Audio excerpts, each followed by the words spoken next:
Hey, today I'm talking about the Hangover Trilogy. First up is The Hangover. This is a 2009 movie starring Bradley Cooper, Zach Galifianakis, and Ed Helms, and a smattering of other actors you would recognize. And the basic premise is these group of bros go to Las Vegas for a bachelor party, but wouldn't you know it, things get out of hand and they need to piece together the mystery of what happened the night prior. And it's pretty solid. I have seen this film before and I did remember it pretty dang well. I kind of went into this cautiously because I'm just like, how well is this really gonna hold up? And for the most part, it does. There are some problematic things in here, but like on the whole, it does work. Firstly, what really works about it is that it is just a mystery. They're just trying to piece together the night from before, which is so relatable. And it definitely does do a good job of like building upon its ridiculousness. Like if you don't know what's gonna happen, it just gets more and more and more absurd. I remember essentially all of the big beats, so like those didn't take me. But first time viewing, like yeah, no, it goes to some crazy places. What I found so fascinating too with this film is that its leads are incredibly unlikable. They're just terrible people that it's hard to even be around them, which is crazy because like Zach Galifianakis is just a likable guy. You got Ed Helms, who's got all that great charm from The Office, and then you got Bradley Cooper, who's just ridiculously handsome in this, but they're just such giant assholes. But what this movie masterfully does is it beats the ever-living shit out of them. There's a scene where they get punched. One of my favorite scenes where they all get tasered, and I'm just like, it's so satisfying to watch them just get more and more mangled as the film goes on, because I don't like these guys. I don't want to hang out with these guys. But it's a very cathartic experience to watch them just get more disheveled as the film goes on. Would I recommend this film? Honestly, yeah. It definitely has its issues. It's definitely very of its time, so it's not a movie for everyone. I would say if you have seen it before, it's worth checking out again if you think it's still going to be your vibe. It is funny and fun and interesting. If you've never seen it before and you think it's your vibe, I would say yeah, definitely go for it. I think you're in for an interesting experience. The absurd stuff is going to definitely hit you more than it did me because I just remembered it. So yeah,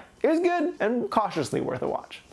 Next up is The Hangover Part II. This is a 2011 film that is literally just a remake of the first one. Like, I knew that going into it. I hadn't seen this before, but that's what people were saying. It's just like, oh, it's just a remake of the first one. And I was like, oh, maybe it'll kind of be it. But no, it's just the first movie again, but just a different veneer over the top of it. Like, instead of going to Vegas for this trip, they go to Bangkok. Instead of the alcohol being drugged, it was marshmallows were being drugged. Instead of the white brother-in-law being kidnapped, the other brother-in-law was kidnapped. Instead of a tiger, there's a monkey. And it's just like on and on and on. It's literally beat for beat, just the same movie, but like made to look slightly different. Like the opening scene is almost verbatim a remake of the opening scene of the last one, except with the words again thrown in. This one definitely is more problematic than the first one for sure. Like there's the whole thing with some trans people that's questionable to say the least. It's still interesting though. This is an interesting experiment of just remaking your own movie 2 years later. It is interesting to see the characters in a slightly different place. It was interesting to kind of guess how they're gonna hit the same beats again. It definitely doesn't hit the same highs as the original, and definitely kind of lost me at parts where it was just kind of like, I get what you're doing. You're doing this one part from the first movie. Okay, let's just go into the next scene, right for the next thing. It's a strange, interesting little film. Would I recommend it? I would say if you really enjoyed the first one, yeah, sure, go for it. Just emotionally prepare yourself for not as enjoyable experience. If like you weren't the most sold on the first one, like it was just fine, like definitely don't. This is not gonna change your views on this franchise. So yeah, no, it's an okay film. It's so unique in its not uniqueness. That doesn't necessitate a must watch by any means. And lastly is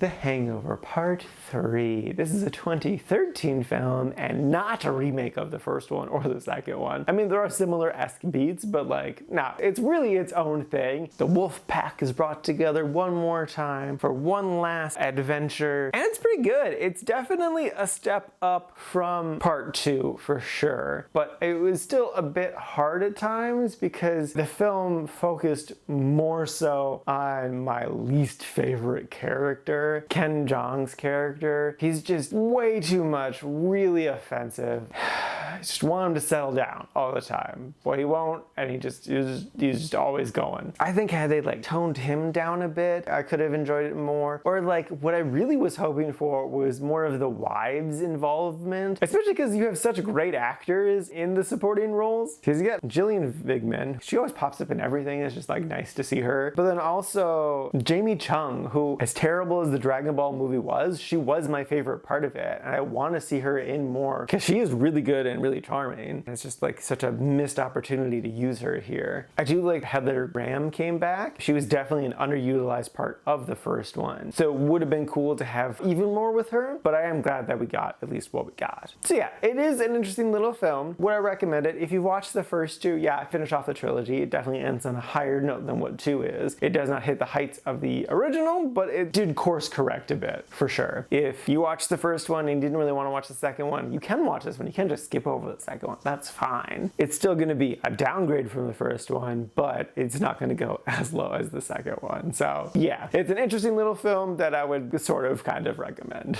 Alrighty, now for today's rankings. First up, we got The Hangover sitting at number 109 in the quite like section. That's basically a 4 to 5. And then after that is The Hangover Part II sitting at number 151 in the liked section. To round out the trilogy is The Hangover Part III sitting at number 130, also in the like section. And this is at a total of 192 old movies so far this year.